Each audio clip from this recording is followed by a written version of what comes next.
One of the things that we've tried to make Scopely from the beginning was not just a company, but to try and design it as a learning machine and instill that lens into the way people think about what we're here to do, which is to learn and grow faster than any other company in the industry. Because if we can do that, even if we're 1% faster in our learning, eventually we're going to be successful.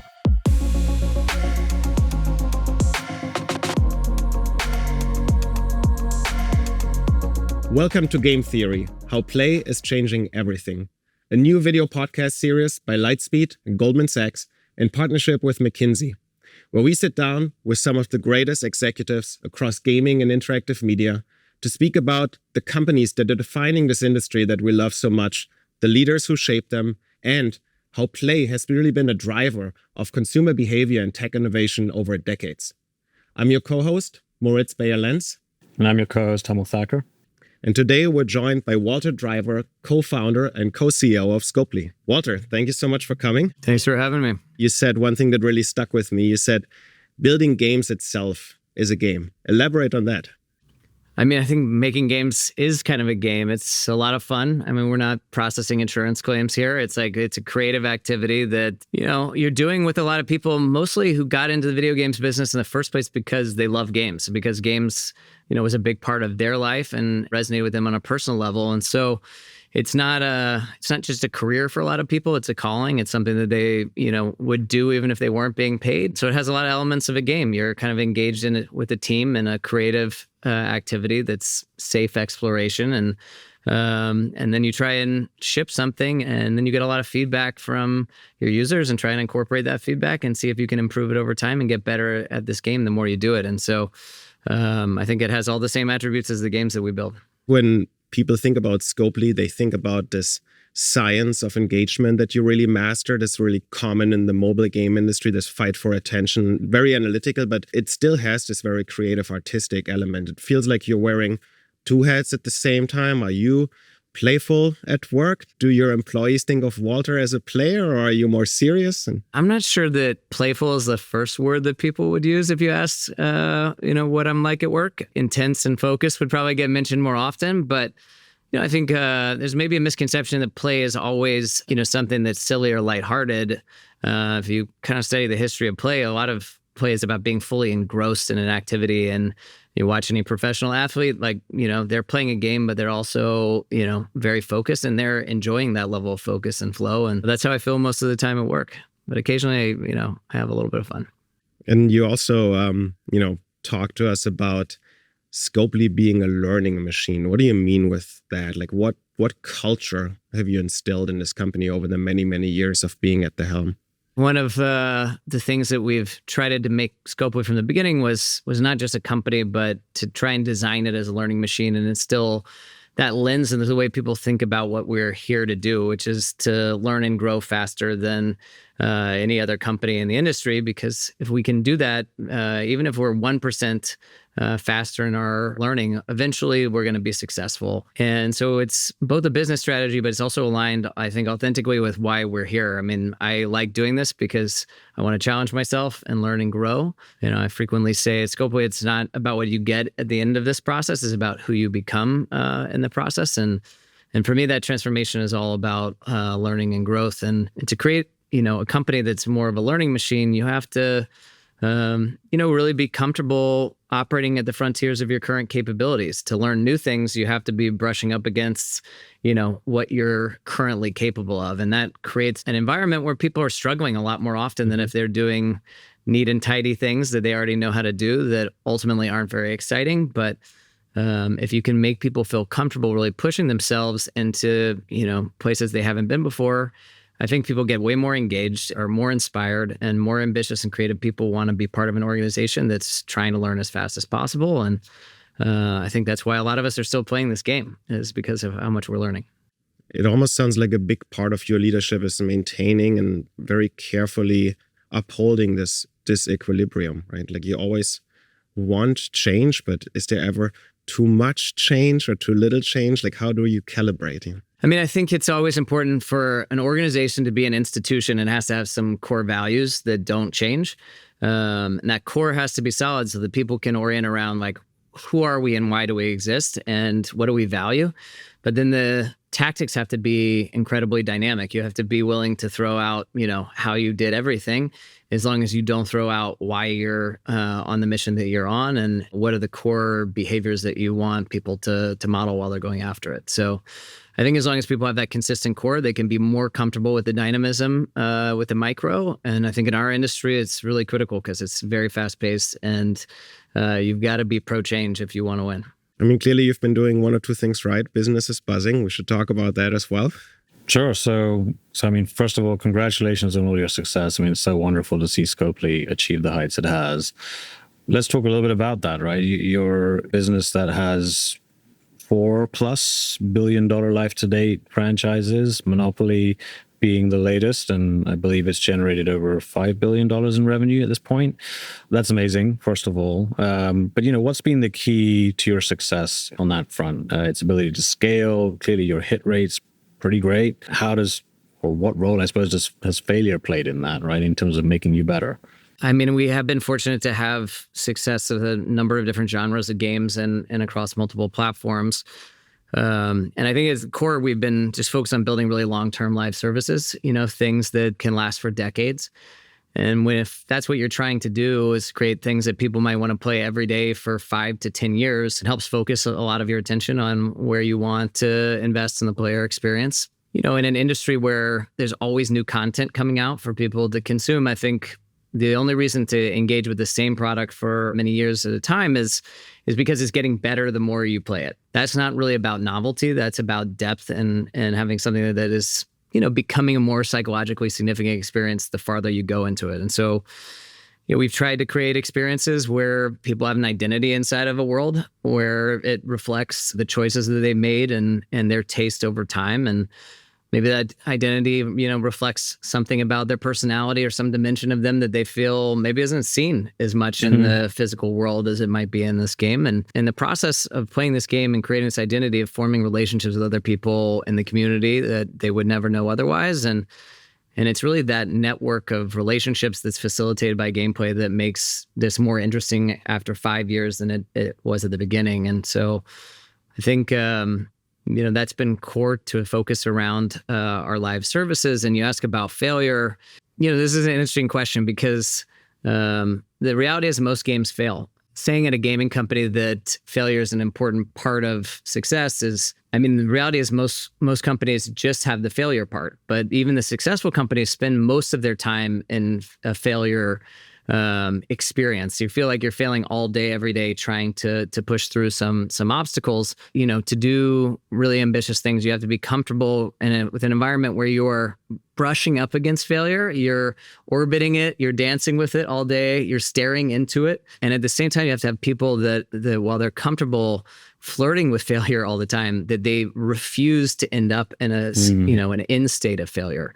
And so I think some people think, failure is great. It's like failure is something that you have to live with, and it has to be something that no one is scared to come near, because if you're scared to get near it, you won't do anything important. At the same time, almost every product that we've ever had that's been successful, it's because a small group of people have willed it to be successful and refused to accept defeat. So, you experience a lot of defeats in the game making process, but hopefully you're never fully defeated. I think there must have been games which, through their history when you were developing them were sort of teetering and, people willed that to existence. If you could, it would be great to get a story or two on one of those experiences in your teams, especially from perhaps one of your big hits. Yeah, well, we've certainly had a number of those experiences. None of our games has been smooth sailing in development all the way through.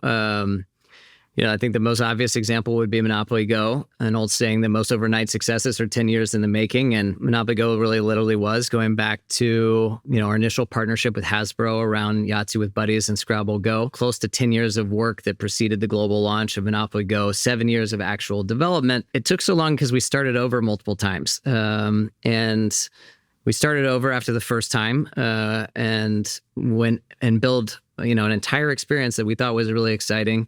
We spent years building it. We soft launched it. We tested it. People loved it. Had pretty good metrics. And we were getting ready to globally release it. And this weird conversation started happening amongst the team and a number of leaders of the company they're like, maybe we should actually throw this out and start over entirely after we had, already invested a crazy amount of money relative to any other project that we had worked on. And to stare down the barrel of starting over and thinking, if we start over, we don't know that the thing that we're going to make 3 years from now will be any better than the one that we have right now. And it wasn't like, let's tweak a few things based on what we learned. The actual idea was, let's make a game that's complete opposite of the game that we already made. The first game that we soft launched was, it was very synchronous, very cognitively demanding, required a lot of skill. And for a small group of people who loved it, they really loved it.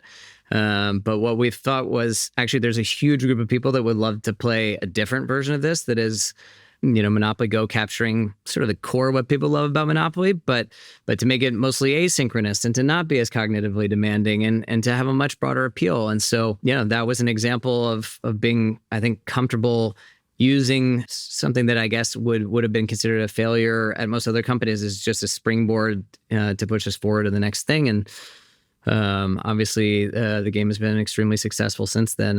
And so, I think Einstein said he's not smarter than anyone else. He just stays with problems longer. And I think in game development, sometimes when you have highly motivated teams, enabling them to stay with problems a little bit longer can yield great results.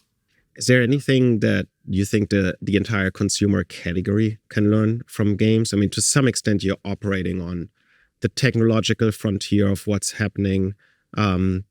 You're really so close to ever-changing consumer trends, and then it all gets packaged up in something that ultimately has to defy the odds on engagement and retention. And I feel like everyone in consumer is trying to make that happen, fails most of the time. Is there something that we can all learn from games, or mobile games in particular? I mean, when people ask this question, they tend to be thinking about some kind of, sophisticated analytics or something that games do. But I think a lot of consumer businesses are really still solving a problem. They're a utility in some way. And games are not really a utility. Like the games are free. We're providing experiences to people. And the more meaningful that experience is, the more likely they are to invest in it. But if they're not having a really compelling experience, we don't have a business. And it needs to be something that gets more compelling the more they engage with it. And so designing for emotion and designing for psychological significance, so that what happens when people come into this product is important to them. That's ultimately what drives engagement over the long term. Like, it's not push notifications. It's feeling like there's meaningful things that happen when I go inside this world that I want to revisit on a regular basis. Let's touch a little bit on sort of the growth of the business, right? So you've had amazing organic growth, Monopoly and many others, but you've also had inorganic growth, or M&A, or investments for that matter, as part of your equation. You've done a lot of them and clearly increasing in scale. So how have you thought about M&A as part of this? Not everybody does it, right? And you've clearly done it pretty well.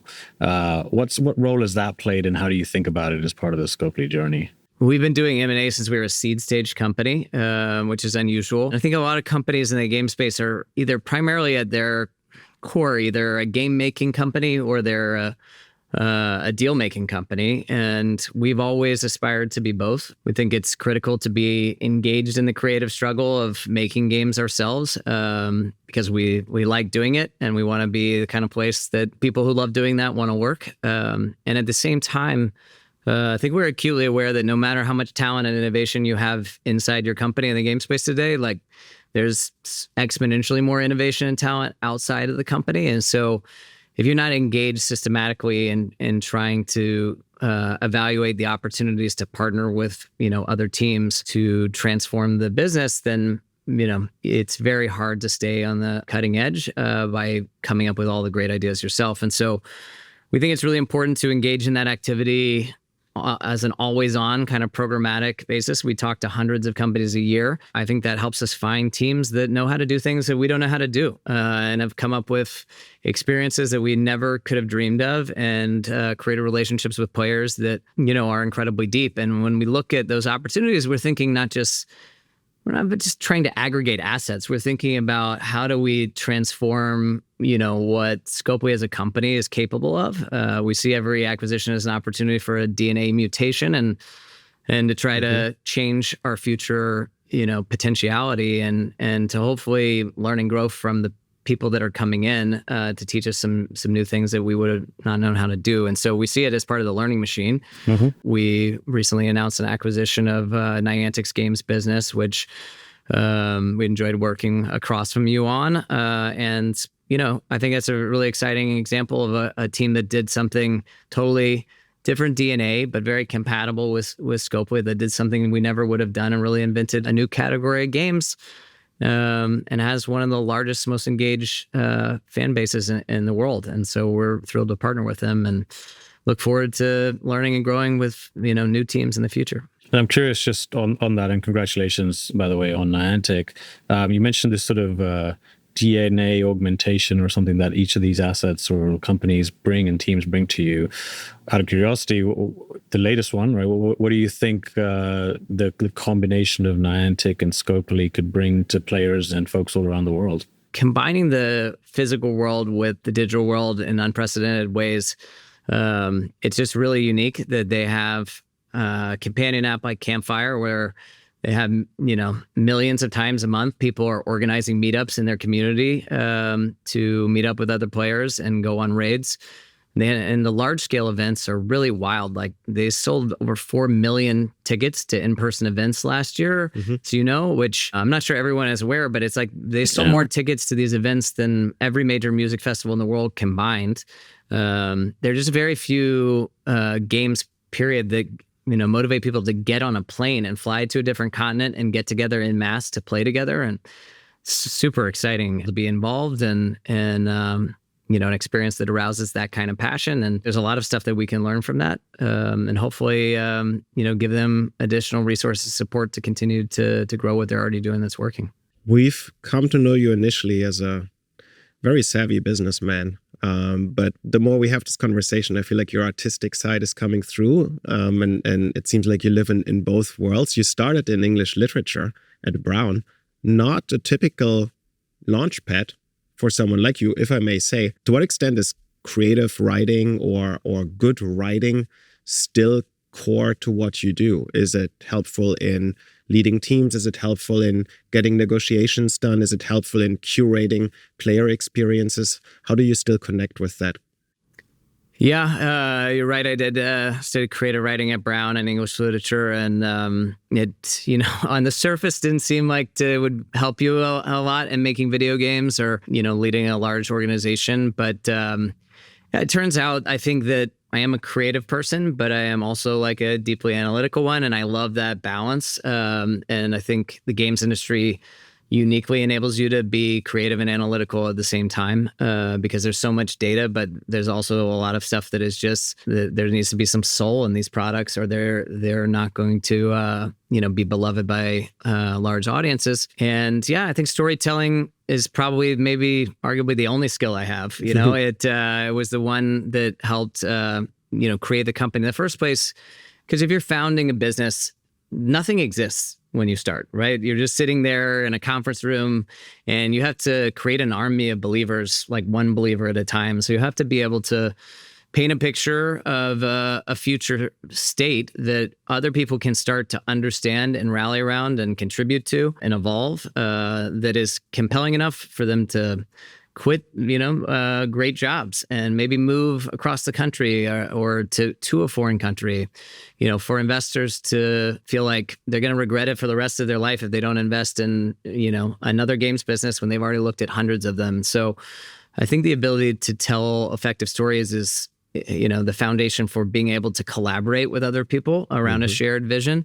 Because it's not always my story. It's a story about what we're doing together that everyone can contribute to. But if you're not good at sharing that story, then you don't create a common context that everyone can get behind and hopefully contribute to. And if we did our research right, your first foray into the media industry was actually into screenwriting, right? So you started with linear form of entertainment. Yeah. And where was this switch for you where you said, I want to do interactive stuff? Yeah, well, I wrote a movie my senior year of college, and then I came to Los Angeles to kind of see, it got optioned by a production company, and I could see if I could get it made. And I was in the process of trying to get it made. And, I think there was one day where I went to a meeting and we were talking about how we were going to evolve the script. And, a really exciting vision for Act 3 and with some creative executives. And I came home and I was like, oh, now I have to sit here and write this thing. And I was like, my favorite part of this experience was being in the room, brainstorming and talking to people about it. And so I think it was kind of a two-part process of realizing, like, what do you enjoy doing personally? And then, what's exciting from a business perspective. And personally, I like things that are, interactive and where I can learn really fast and where I can work as part of a team. Working in the game space enabled me to be part of great teams and to get feedback really quickly and to eliminate the barriers to trying things. The film business takes a long time.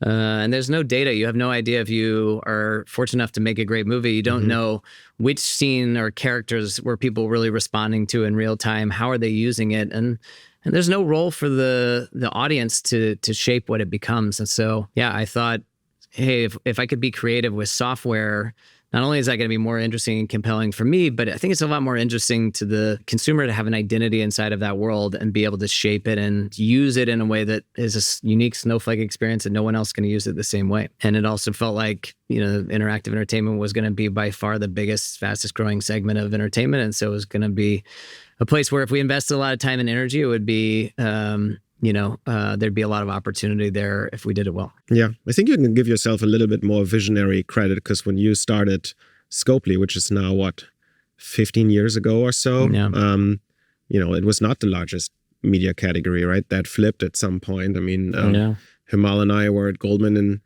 2016. We looked at each other and it was already a $160 billion industry and 27 years of continued growth. And we thought it was crazy that there wasn't any gaming practice at the investment banks, at the consulting firms. So kudos to you.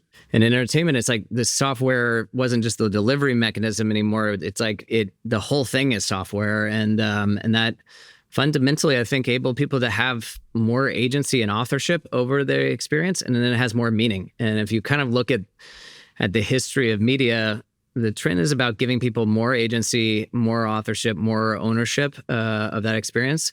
Giving them more choice and participation in that seemed like it was inevitably, the direction things were headed in. And so we thought if we, there were a lot of talk about direct to consumer experiences. And we were like, we think directed by consumer experiences are going to be much bigger and more important than direct to consumer experiences. And so far, I think there's a lot of evidence to support that.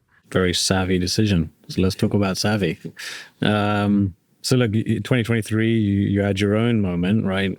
Just like Niantic did recently in evolution of the company and joining forces. So curious, as you were an independent company, you still are, but you're part of this broader entity. What drew you to that?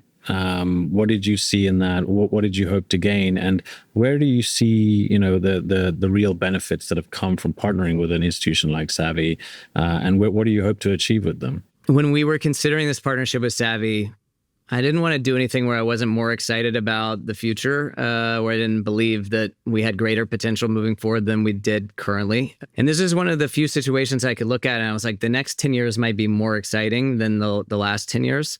I think there were a few elements that were really important. And one, we really liked what we were doing already. We loved who we were working with. We loved the culture that we built, loved the mission that we were on, and we wanted to keep doing it for a long time. This was a situation where it's like, we can keep doing what we're doing, but maybe bigger, better, and continue to evolve it. We can do that with a long-term orientation. We can do it as a private company, which we think is a substantial advantage at this moment in time for us. And we can spend more time doing what we love, which is making great games and trying to evolve those experiences over time. And so it just enabled us to really focus on, the area that we're excited about in the business.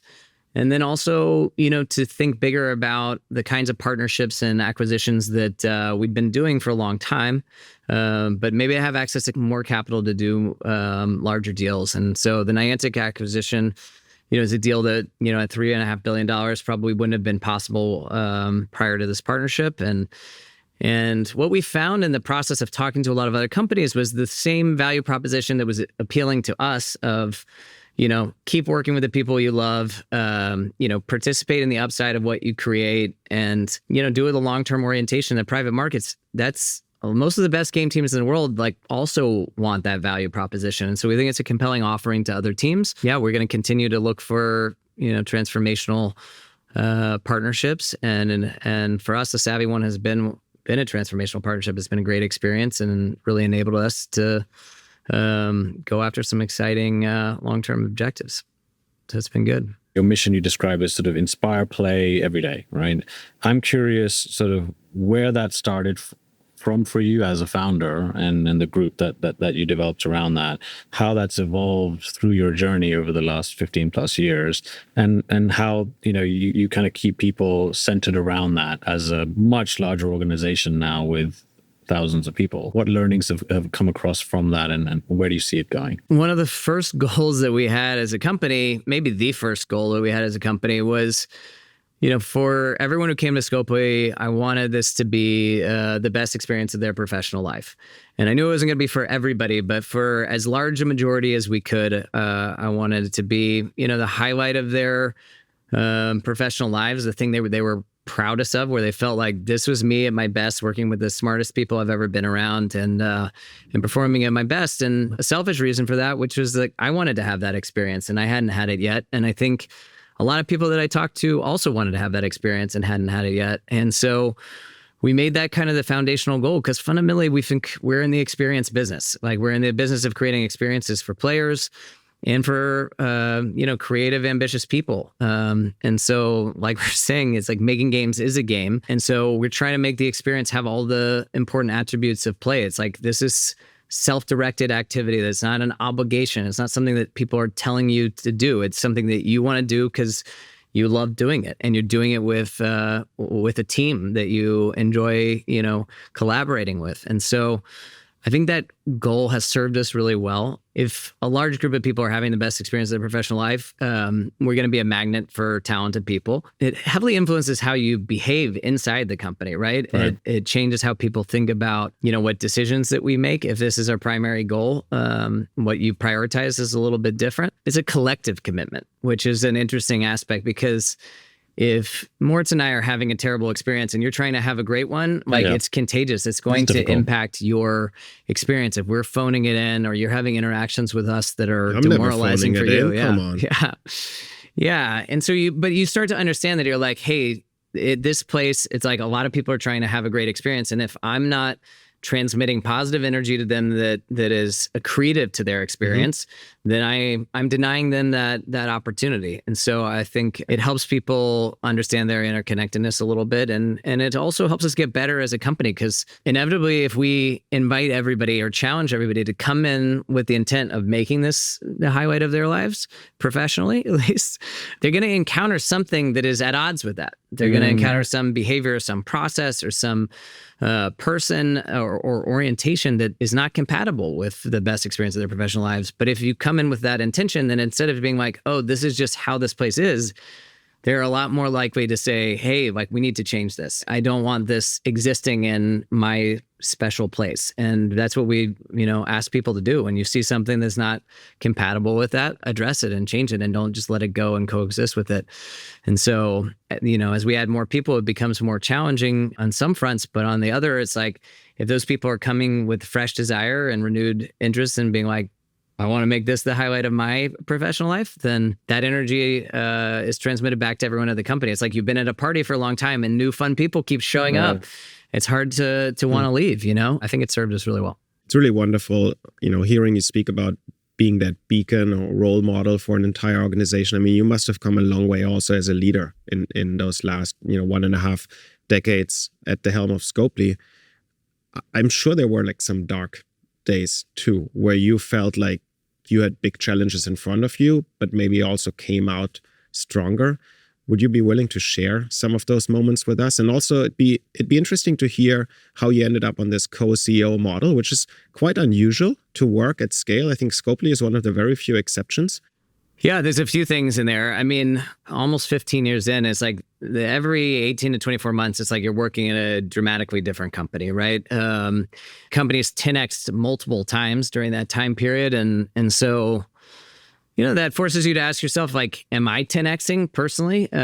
Because it's really hard for an organization to grow and evolve faster than the mindset of its leaders. It really is. And when you start thinking, wow, like maybe my blind spots, my insecurities, my limiting beliefs, like, my pathologies are the rate limiting variable of this entire company, or at least one of the contributors to like where the limits of what we will achieve are. It gives you a lot of motivation to try and do some real introspection about how you can evolve and to really listen to the feedback you're getting from the interactions with other people, but also your results, in the market, and to change as much as possible, as quickly as possible. And one of those elements is to be like very aware. And I think self-awareness is maybe the most important skill for leaders, because there are going to be things that are, you have superpowers. And then you have things that you're pretty good at and things that you're average at and things that you're well below average at. And if you can be clear on the things that you do really well, and you can put yourself in a position where the key vectors of success for you are super aligned with the things you do really well, and other people, as often as possible, senior people can be doing exactly what their superpowers are, it's really, really powerful. And the co-CEO thing really came from that. I mean, in the early days of Scopely, I was voraciously trying to meet highly capable leaders in the games industry because I knew I couldn't build what I wanted to build alone. And we had great people at the company already, but we needed more help. And I got introduced to Javier Ferreira, and it's been about a year trying to convince him to come to Scopely. And we sort of have been leading the company together for over a decade. And it works really well because both of us have been able to do the things that we really like doing, that we feel we're, exceptional at. And it enables you to spend less time on some of the areas where, yes, you could get better at them over time, but you're never going to be one of the best people in the world at it. And that gives you more energy, spending more time on the things that you do well. There's a lot of value in this partnership because they're handling all these things that I don't want to do or that I'm not as good at. And you really respect, their capabilities. And we try to set up that way where a lot of people, I think in the leadership team at Scopely, are more organized by their superpowers than like a traditional functional or executive scope. And we've changed people's responsibilities many times over the years, or they've elected to change them themselves, not because they wanted like a bigger title or a larger portfolio of responsibilities, but because they're like, I think I can maybe make a better impact here. I can be more successful here. I think the fact that we've sort of modeled that with the co-CEO thing of like, we'll just do whatever works best, inspired other people to do that. And then, everyone across the company sees other leaders kind of organizing themselves similarly. And I think it's been really, really helpful to not be like, I'm the CEO. I need to know how to do everything. I have to do everything because it's a massive job. And you're going to be feeling like you're failing at some aspect of it pretty much all the time. Starting a new company, it's like the dark days are not like, oh, there was a time that there was a dark day. It's like you're in a tunnel. Every day is really dark. And if you're in that tunnel with partners, then whenever your energy is low or you're starting to feel like, oh man, I don't see the right way to play this next set of challenges that we're facing, you have somebody else who might have a clear read on that or be able to give you some energy to keep moving forward. And it's just a lot more fun to share this road with other people than to try and do everything by yourself. We both have a good tendency of getting really excited about things that we might be able to will into existence in the future. And having a partner there is also there to check you a little bit around like, that could be awesome, but are we staying disciplined and focused enough? It creates a good stress test for like, yes, we definitely want to go after some crazy ambitious opportunities, but also having a partner where you can be like, is this the best of the ideas that we've had? And if they're like, no, of all the things that we've talked about, this is the best one with a little bit of distance, then you can pursue it with, in some ways, even more conviction. So I have a lot of ideas that he has thought were not good ones. You can't have a lot of good ideas without having a lot of bad ideas. And at the same time, when there's something that I want to do where it's like, this is a really good idea, it's a good idea. And that's really helpful. And then you can act on it boldly. I love it. That's a sense of community and everyone's using their superpowers. That's fantastic. So let's talk about community. All of your games fundamentally, have community at their center. And I think, it feels like you've done a major focus effectively on building social connections for players or helping them do so, helping them build their identities, online in these games. So Tell us a little bit about what you do to foster community in your games, and how you take that to the next level and where you see that going as well over time. Yeah, as we were saying earlier, I think people come to these game experiences for the gameplay, and they stay for the connection and the community and the sense of identity they've created inside of that world. Knowing what business you're really in is important, right? And we're not in the business of just awesome graphics. Like, that's something that is, enticing, and it's part of the equation. But what people are really after is a meaningful experience. They want to know that at any given time throughout the day or the week, that there's a place they can count on to go that is outside of their ordinary life, and they can do some self-directed, exploration, and that, that experience is going to become richer the more that they engage with it. We try and design experiences where the core gameplay is fundamentally social, and it's always changing and evolving based on who you're doing it with or what the context is around it. We frequently say we're in the context business more than the content business, because we're trying to create meaningful context around this interaction or this content, so that the significance of it can be emergent and people can play with that. And we try and help give people tools both inside the game and outside the game to connect with other people who love what they love and feel that sense of community. I think there's a lot more we can do there. We're spending a lot of time and energy trying to think about how we can make that sense of connection more powerful. The example of what Niantic has been able to do of bringing those people together in the physical world, both at intimate scale and at really huge scale, I think is a great example of something that, it's making real the connections that are already happening in these games, that I think a lot of people are like, oh yeah, people probably,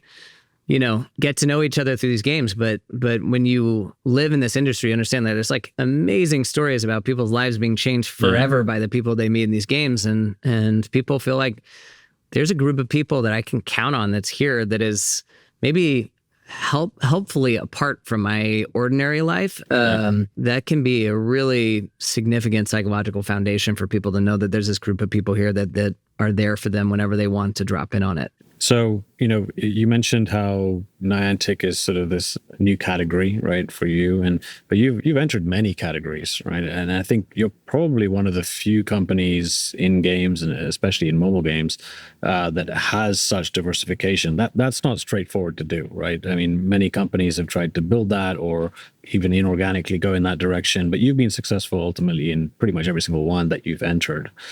How do you do that? And how do you... I imagine the teams are quite different. The ethos is quite different in some of these genres. The priorities and the mechanics are quite different. How do you keep that together, make that work? Wanting to do it is creatively for the challenge, because it would be awesome if we could make, an MMO for the first time is, sure. I think, that intention sort of precedes the reality. And then being, I think crazy enough to think that you can do it and believe that you can be successful, and humble enough to know that if you pursue it as is, you will fail. And so realizing that there's going to need to be some transformations that occur to be successful. I think we, whenever we think something would be awesome to do, and we spend a lot of time thinking like, how would we actually be successful doing it? Thinking about all the people that we have inside the company, people all over the world outside the company, like who would be the human beings that would have the best chance at doing whatever it is that, we're trying to do. And then if we can assemble those people, and sometimes we go to crazy lengths to put those people together, or empower existing groups of people, what are all the small things we could do that could increase their probabilities of success? And so we spend a lot of time trying to do those things, and it's still not easy, but you need people that are, really totally possessed by the desire to make this thing real, because otherwise there's too many obstacles. And so that's a lot of what we're looking for, is people that are like, I am going to make this thing no matter what, because the impediments to that realization are, inevitably coming. As you brought developers in, how do you think about the kind of the value that you add to them, right? And obviously they may use different things and different learnings from different portions of the organization, but making that, acting as a force multiplier, if you will, right, for some of these businesses. Tell the audience a little bit about what you do there, because I think that's been a big, success factor for you in growing some of these games as well over time. Yeah, I mean, every acquisition or partnership we've done is unique. And so I think the first step is coming in and being like, there's no boilerplate thing, because that, it doesn't work and it doesn't feel good to anyone involved to feel like this is templatized. And so I think it's really important to start with curiosity and admiration. Like as a company that is acquiring, it's like we want to really understand like everything that is special about this company, and including where you want to go with it, what's working, and where you want help. And we think it's really cool. Like it's really cool, all these things that you've done, because we know how hard it is to do. And that's important because the admiration fuels the curiosity, and it makes everybody involved less like, hey, like we have to do this integration. And it's more like, I can't wait to spend time with these people, and what they build is so special. And that energy is like, it has trickle down effects into how the entire experience unfolds. And then secondly, it's like when teams experience that, then they're like, we have a lot of curiosity and admiration about all the tools and resources here. And so instead of having something imposed on you from the outside, which fundamentally plays about being, doing self-directed stuff that is not out of obligation, then you get the reciprocity back of teams being like, tell us about Playgami and the technology platform that you built that all these game teams are using. What are all the cool things it can do? And can we experiment with them? And, tell us about Flamed, your creative agency in Barcelona that is, able to create, much higher volumes of creatives for marketing campaigns. And all of these things then become stuff that people are asking for. And the things that teams want are much more valuable than the things that are forced on them. And so we really start with the curiosity and admiration for the cool things about their business, and then start trying to show them there's a bunch of resources that can make you more powerful. And we think a key part of most people's professional experience feeling powerful and capable. And it's hard to want, as a creative person, to go somewhere else if you think, I'm not going to be working with this talented people, and I'm going to be lacking some of the resources that make me have a higher chance of being successful and making great things. And so we invest a lot in both of those. You're clearly hard at work, and it seems like you genuinely love what you do, which is great to see. I hope you don't work all weekends. There must be some where you also want to unwind. Do you play games? Do you just hang out with your family? What are some things you enjoy on a Saturday or Sunday and it isn't too crazy? Yeah, I mean, it is important, I think, when you're doing this for 15 years, to not work every day. Even work that feels like play, you've got to change the channel a little bit and get a little space. Fortunately, I have 3 small children, and they really, there's no escaping, that reality. And it's super fun because, when you talk about play, it's like, it really does come into focus when you're around like 3 kids under 5, that you leave them in an empty room for 5 minutes with a few other kids. And it's like they invent a game. There's some imaginary world, and they're off and playing. And that's how they form, their first friendships. And I would say it inspires me. So I actually love being around them, because it just helps you reconnect with that part of yourself that you want to be better in touch with more often. So most of my free time, I would say, is occupied by, my wife and my kids, or my friends, or occasionally the Georgia Bulldogs. I mean, I do have a soft spot for college football. I'm from Atlanta, and I like to dress my kids up in Georgia gear and have them bark at the TV. It's pretty fun. We'll end on this beautiful note. Thank you so much for sharing with, I might say, candor and vulnerability today. And for those who enjoyed listening and watching, if you want more, navigate to lsvp.com/game theory for more episodes. Thank you.